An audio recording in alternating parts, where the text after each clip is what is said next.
اعوذ باللہ من الشیطان الرجیم بسم اللہ الرحمن الرحیم۔ ارشاد نبی صلی اللہ علیہ وآلہ وسلم، 99 بیماریوں کا علاج۔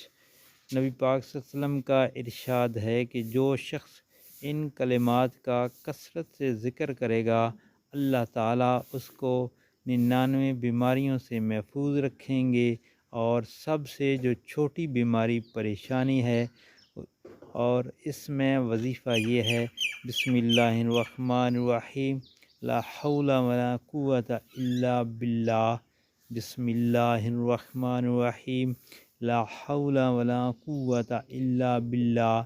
دوستو، یہ بہت ہی پیاری اور چھوٹی سی دعا ہے، اس کا کثرت سے ذکر کریں، اللہ پاک رحم فرمائے گا اور آپ کو ہر پریشانی اور مصیبت اور بیماری سے محفوظ رکھیں گے، اور صدقہ جاریہ کے طور پر دعا کو آگے دوستوں میں شیئر کریں، اللہ پاک آپ پر رحم فرمائے گا۔ اور چھوٹی سی ریکویسٹ کے چینل کو سبسکرائب کر لیجئے گا۔ شکریہ۔